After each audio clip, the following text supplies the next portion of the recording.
Next up, I got Zach. Zach, are you there? Can you uh, pop your camera and sound on?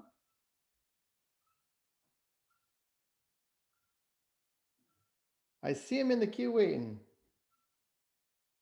I'm here. I was trying to get my presentation in a way that you wouldn't just see all my notes, but we're good.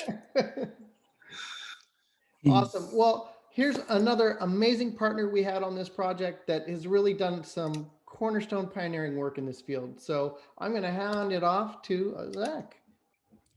Thanks, Eric. So I have a little presentation. I have some pictures to go with my thing, so we're going to see how this works. But bear with me for 1 second. Okay. So let me move this giant window. Cool.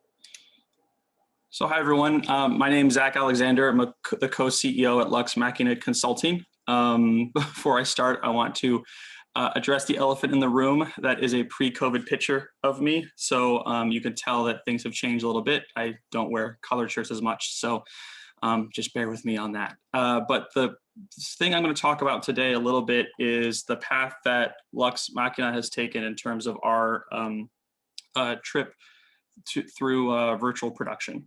So to kind of begin with, virtual production for me actually starts with process shots. And I think that it's kind of good to look at some stuff in the larger spectrum of where this type of work came from. And you could go as far back as like, the Birds from 1963, where you have Tippi Hedren like driving with a rear screen projection behind her, or even back to like The Wizard of Oz in 1939, where like that whole tornado scene is actually a giant rear screen projection setup with a spinning piece of muslin that was filmed on a different day and then being rear projected behind all of that. So like, it's kind of good to understand that this stuff, like it may seem like it's sudden now, where it's kind of like come up in the last year or so, but like to me, this is more of like a gradually building thing that has been happening for like decades. So for Lux MC, where we kind of initially got into this was when we were working with PRG on the movie Oblivion. And that particular job was a 400-foot screen, 400-foot wide screen that was about 40 something feet tall.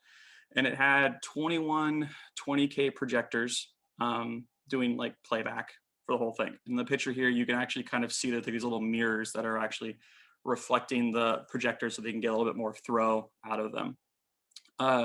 What was sort of significant about this movie for us is this sort of dovetailed into a bunch of the work that we had kind of already done on the broadcast side of things. For years before that, my company and I had been working on like award shows like the Oscars, the Emmys, the American Music Awards, Country Music Awards, Academy of Country Music Awards, kind of the full sort of spectrum of these live multicam broadcast shows where we were doing playback for both LED and projection screens. So what was interesting about Oblivion was at that point in time, the kind of event projectors and like the media servers that we were using for pre-rendered playback had kind of just gotten to a point where we thought we could reasonably pull off kind of an updated version of a process shot, which is essentially what all of these things are. So this to us was sort of like the next step in that sort of whole evolution of like filmmaking.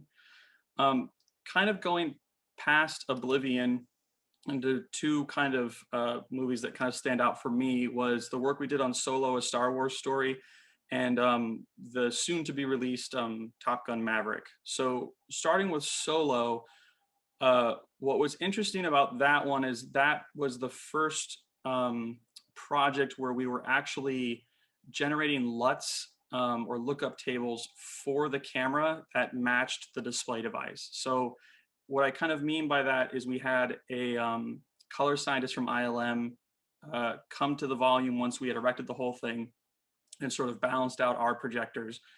And we put up a bunch of single colors and we recorded them on the same camera they were going to use to shoot.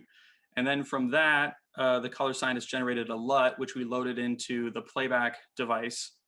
So we were kind of moving from this color control that was sort of like somewhat, live event oriented, where it was a little bit like RGB and you just kind of tweak it to make it look right, to being able to like say, oh, if we load this LUT, we're exactly a half stop brighter than we were before, or a half stop under, and then we can still have all these sort of graduated color controls where we can do like the high, lows, and mids of RGB and all that sort of stuff and adjust gamma. But like we were really starting to go down this like what I would consider like true color grading sort of path.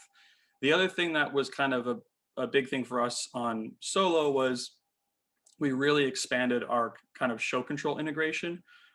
We had little like triggers and things like that before on other film projects, but for this one, we actually had some iPads that we could actually give to the DP or the director.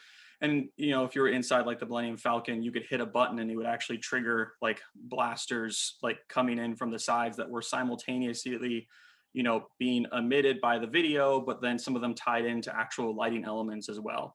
And again, none of that was particularly like, I think, new technology. It was just kind of adding on to the complexity of the systems that we had kind of already been using.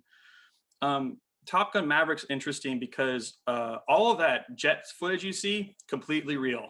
They were in jets. It's awesome.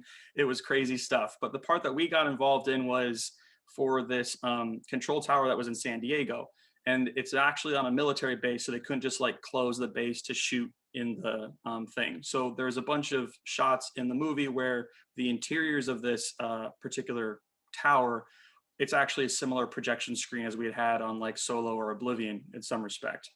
What was interesting about that one is that was the first time we implemented machine vision cameras to sort of auto warp the projectors. If you've ever had to warp a projector or anything beyond Keystone, you know it's a laborious and tedious process. And what was interesting was we were able to shorten what would have normally been like a 7-day endeavor down to about a day and a half just with that. I mean, we still did go and tweak it sort of after the fact, but like it just decreased the time that we needed dramatically.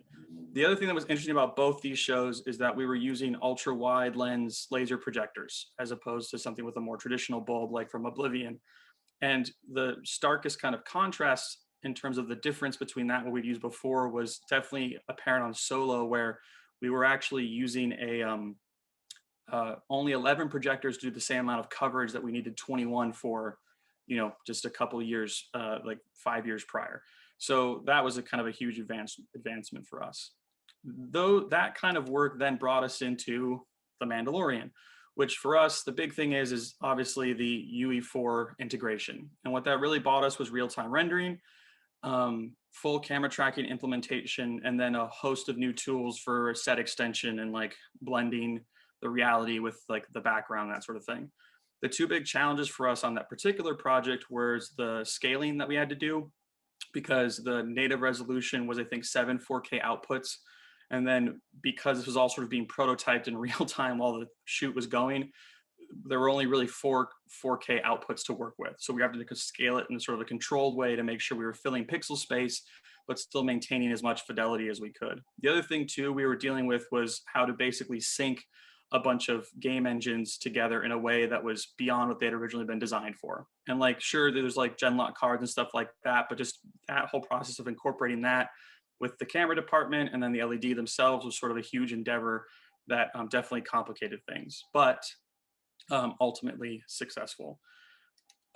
Most recently on the large scale of things for us, we've just kind of, in October of last year, we worked on the League of Legends World Tour, or the World Finals, excuse me. This was interesting to me, especially because this was sort of like the Oblivion of virtual production stuff, where Oblivion had married broadcast standards with you know, traditional pre-rendered playback. This was then melding broadcast standards with real-time, you know, rendered systems. And so the difference between this and Mandalorian is Mandalorian was like 6 months of shooting where you could do multiple takes and that sort of thing. This was ultimately a volume that was live to air for a month solid. I mean, it would go down at night and stuff like that, but like there was no take two on any of this stuff. So there was a tremendous amount of redundancy we had to add, especially with like the live input and set extension elements. And then there was an even more sense of interactivity between the video game itself and the volume, where like if players pick particular characters, stuff would happen in the level that would reflect that. But then we also had to kind of insert a human element. So if someone accidentally hit a wrong button, it didn't turn the whole system into something it shouldn't be. And so it was very interesting kind of getting really into the weeds a bit about how all those different like parts fit together. So ultimately, that kind of brings us up to where we are today. I think the thing for Lux Machina is we're going to continue to do, broadcast and film projects in this space in the coming years. We're also involved with a number of built and, hopefully soon to be built volumes in terms of the design and just trying to get those into a place where they're more accessible to filmmakers as a whole. And then, third for us is working with folks like ETC to try to help set some standards, both just on like the technical side, but also in sort of the workflow side. So there's, educational tools for people to like kind of get up to speed. Cause like right now, all this stuff is super exciting and super doable, but like it's a bit of a science project because we get asked all the time, like, is there like a PDF I can go that explains it or like that gives me more context? And like the answer is no, because like it's literally being written right now. It's just that, because of quite honestly, COVID and things like that, a period of slow development that for us in the past would be like a couple years all happened in about 6 months. So we're on a tremendously faster, scale of time with this type of technology. So that's sort of a brief overview of our